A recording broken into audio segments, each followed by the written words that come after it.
Halo, selamat datang di Aksa Movie 21. Semoga kalian dalam keadaan baik dan selalu dimudahkan dalam urusannya. Kali ini saya akan menceritakan bagian kelima dari film Love and Sword.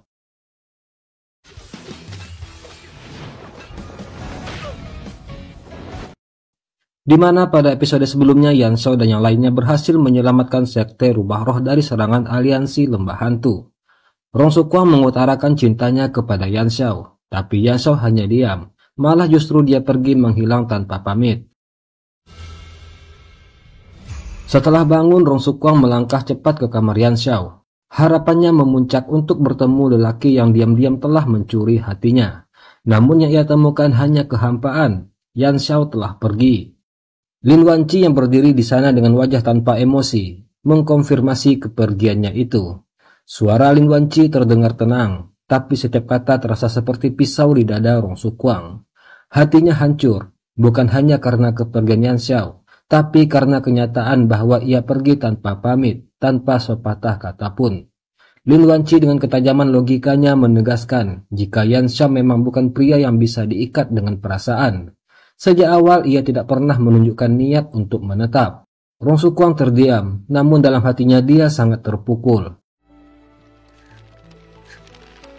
Sementara itu, Shen Zuitian menerima kabar jika Yan Xiao telah meninggalkan Yuqi Manor. Keberadaannya pasti sangat mudah ditemukan berkat aroma pelacak yang ditinggalkan oleh Lin Wanci. Shen Zuitian segera memimpin pengejaran, namun saat mereka tiba di lokasi, yang mereka temukan hanyalah sepotong pakaian yang sengaja ditinggalkan. Sekali lagi Yan Xiao berhasil memperdayai mereka. Shen Zuitian tertawa kecil, bukan karena gembira, tapi karena kekaguman yang bercampur frustasi. Jelas dia tidak sedang berhadapan dengan orang biasa. Di kejauhan dari balik semak, Sang Guantong mengintai kelompok Shen Zuitian tersebut. Di halaman belakang, Rong Sukwang mencoba menenangkan hatinya dengan berlatih pedang.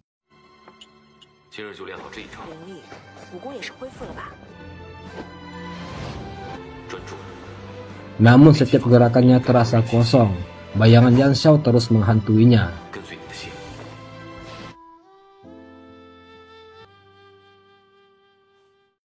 Ketua Lin mendapat kiriman surat dari faksi Tianggang. Mereka mengusulkan pernikahan dengan Rong Sukwang untuk memperkuat aliansi.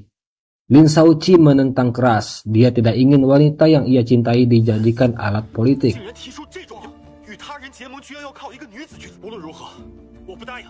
Namun Ketua Lin justru mendekati Rong Sukwang secara langsung. Lalu dia menanyakan pendapatnya. Dengan suara pelan namun tegas, Rong Sukwang menjawab bahwa ia akan mempertimbangkan tawaran itu. Mereka tidak menyangka saat mengetahui jika Yan Xiao lah orang yang mengusulkan pernikahan ini.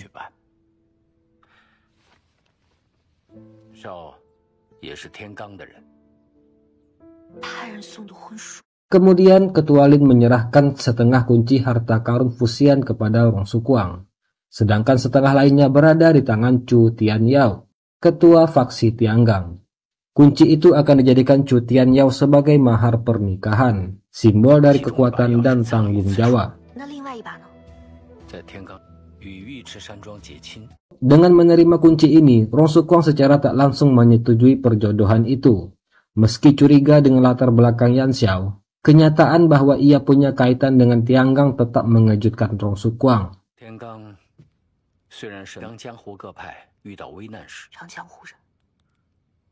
Lin Shaoqi dengan keberanian terakhirnya menyatakan cintanya kepada Rong Sukwang dan memintanya menjadi istri.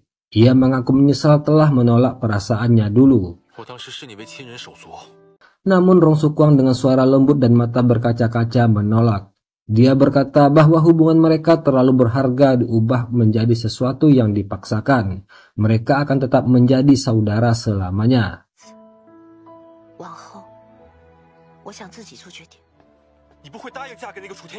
Di kamarnya, Rong Sukwang meluapkan emosinya. Dia marah, kecewa, dan sedih atas kepergian Yan Xiao dan usulan pernikahan politik itu.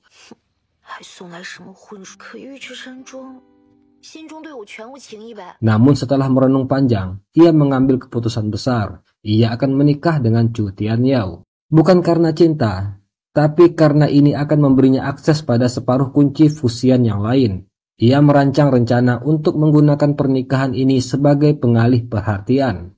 Sementara itu dia akan menyusup mencari harta karun. Dan jika mungkin, dia kembali ke tempat asalnya. Rong Sukwang pun kemudian menemui Ketua Lin. Dia menyatakan jika dia siap untuk menikahi Chu Tianyao. Ketua Lin yang awalnya ragu, namun akhirnya dia menyetujui rencana tersebut. Ia tahu Rong Sukwang bukan gadis biasa.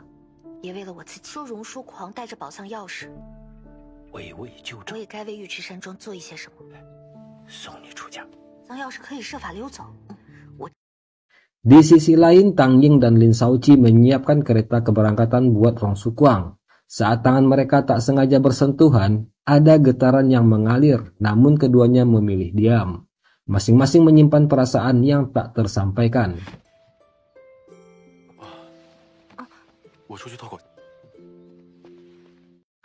Sebelum keberangkatan, Lin Shaoqi sekali lagi mencoba meyakinkan Rong Sukwang untuk membatalkan perjalanan itu. Namun wanita itu menatapnya dengan lembut dan berkata, "Aku harus melakukan ini untuk keluarga kita dan untuk diriku sendiri." Namun tanpa mereka sadari, Yan Xiao mengawasi dari kejauhan, memastikan keamanan Rong Sukwang dari aliansi lembah hantu.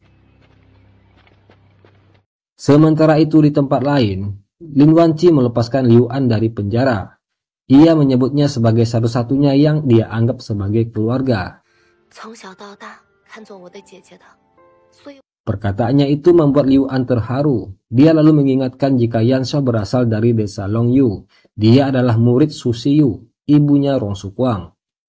Liu An memperingatkan Lin Wanqi agar berhati-hati karena pria itu tidak bisa dianggap remeh. Namun Lin Wanqi terlihat tetap tenang mendengar perkataan Liu An tersebut. Kelompok Rong Sukwang beristirahat di sebuah kedai. Namun tiba-tiba mereka disergap oleh pembunuh dari pavilion Wu Wang. Pertarungan sengit terjadi. Yan Xiao yang mengawasi dari jauh secara diam-diam membantu Rong Sukwang.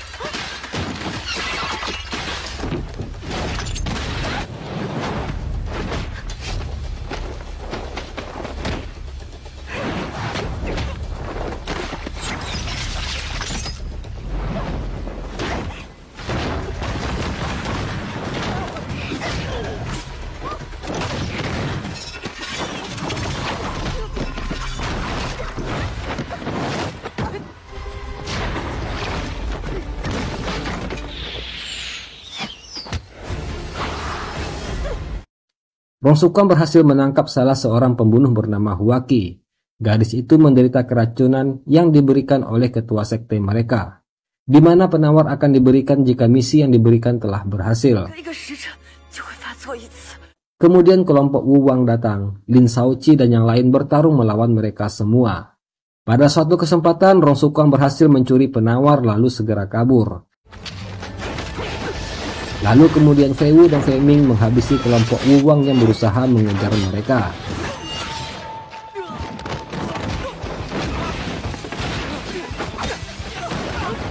Sementara itu Yan Xiao mendengar suara peluit, lalu kemudian mengikuti sumber suara itu.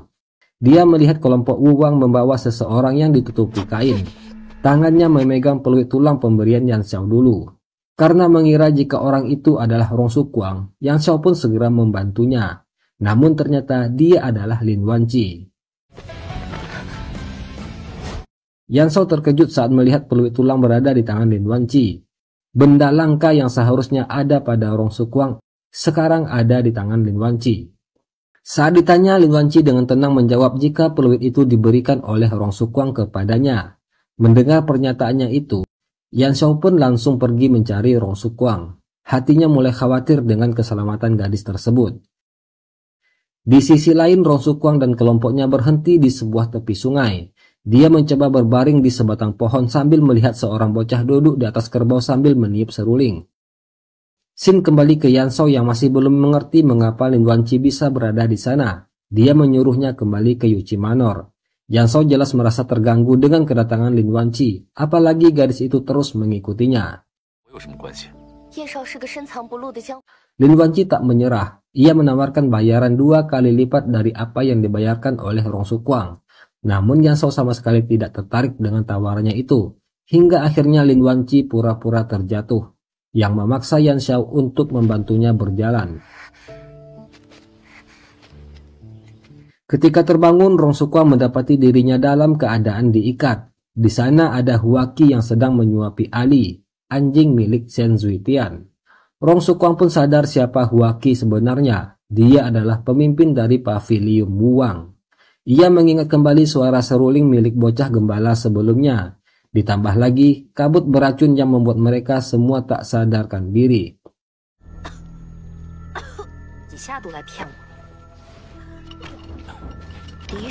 Huaqi mengakui jika dia memiliki hubungan baik dengan lembah iblis. Bahkan nama Huaqi adalah pemberian Shen Zuitian, nama yang sangat dia sukai. Dengan nada mengolok, Rong Sukwang mencoba memprovokasi Huaqi. Dia menyombongkan diri telah 2 kali ditangkap namun selalu dilepaskan oleh Shen Zuitian. Hal itu menandakan jika pria itu juga menyukainya. Ucapannya itu membuat Huaqi murka dan hampir membunuhnya. Namun tepat saat itu Shen Zuitian muncul. Huaqi menawarkan ide memotong lidah Rong Sukwang untuk diberikan kepada anjing peliharaannya. Tapi Rong Sukwang tahu apa yang diinginkan Shen Zuitian. Ia mengingatkan jika rencana pernikahannya dengan ketua sekte Tianggang adalah untuk mendapatkan kunci pembuka harta karun. Dan dia bisa memberikannya untuk Shen Zuitian. Tapi Shen Zuitian tidak mempercayai ucapannya itu. Ia tahu betapa liciknya Chu Tianyao, pemimpin Tianggang.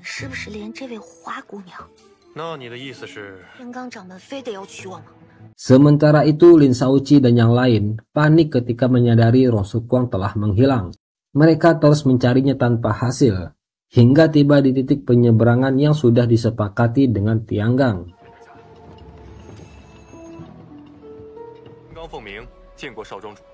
Di sana mereka bertemu dengan Fei Ming, Fei Wu, dan Lin Wanci, yang ternyata ditinggalkan Yan Shao sebelum ia pergi mencari Rong Sukwang seorang diri.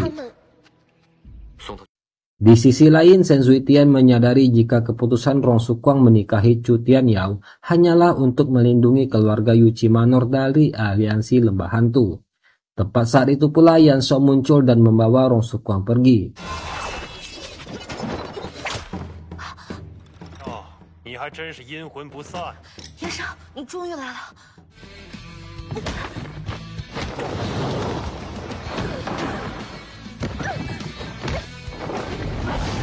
Pertarungan sengit pun terjadi di sana. Yan Shao berhasil melukai Huaqi, tapi Shen Zuitian juga berhasil mendesak Rong Sukwang ke pinggir juang. Saat Rong Sukwang hampir terjatuh, Yan Shao menangkap kakinya. Shen Zuitian memanfaatkan momen itu untuk menyerangnya, namun akhirnya mereka bertiga justru terjatuh bersama.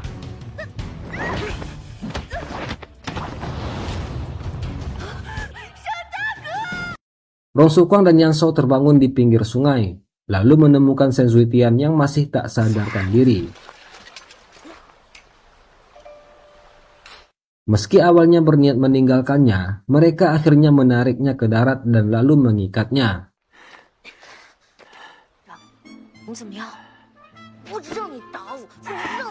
Rong Sukwang duduk termenung, dia sedih membayangkan jika dia tidak akan pernah lagi bertemu Yan Shao. Tapi akhirnya dia sadar jika pria itu selalu muncul saat dia berada dalam bahaya. Yan Shao tertawa kecil mendengar ucapan gadis itu. Ia mengatakan setiap kali bertemu dengannya, dia pasti menderita. Kemudian Rong Sukwang menyadari kaki Yan Shao terluka. Namun kali ini dia tidak pingsan saat melihat darah. Mungkin tubuhnya sudah mulai terbiasa. Ketika mencari kayu bakar, Rong Sukwang bertanya-tanya dalam hati, kenapa dia harus menyelamatkan Shen Zuitian? Bukankah jika pria itu mati, dia bisa hidup bersama gurunya dengan tenang?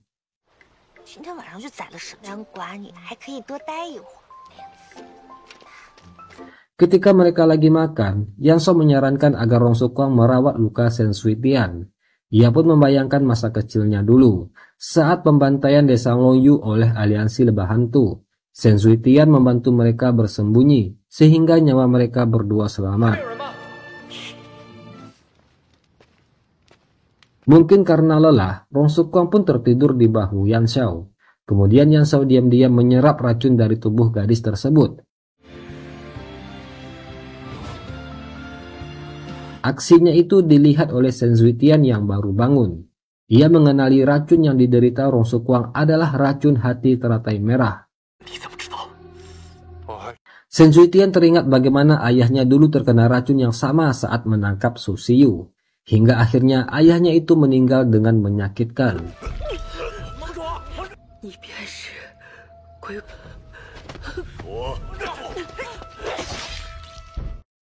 Di lain tempat, Huaqi terus memerintahkan pasukannya untuk mencari Shen Zuitian.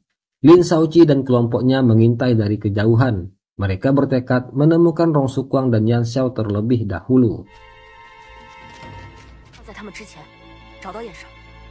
Rong Sukwang terbangun dan melihat Yan Xiao tak sadarkan diri.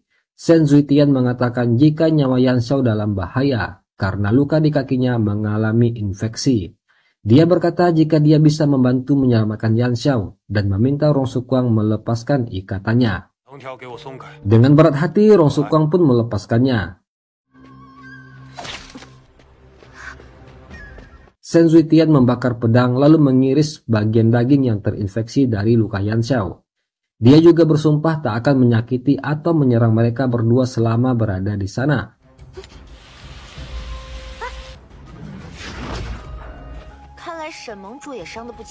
Tiba-tiba mereka mendengar suara gonggongan anjing Shen Zuitian. Saat Shen Zuitian ingin mencarinya, tanpa diduga Rong Sukwang memukulnya hingga jatuh pingsan.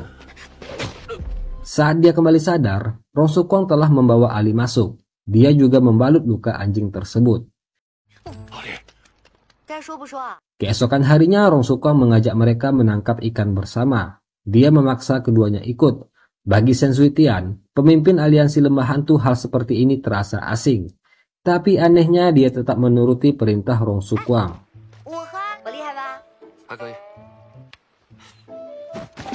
Dalam keheningan itu, Rong Sukwang menikmati momen bahagianya berdua bersama Yan Xiao. Dia berkata dengan tulus jika ia ingin hidup seperti ini selamanya. Hidup mengasingkan diri jauh dari masalah dunia persilatan. Namun tiba-tiba mereka berdua mendengar suara tiupan peluit.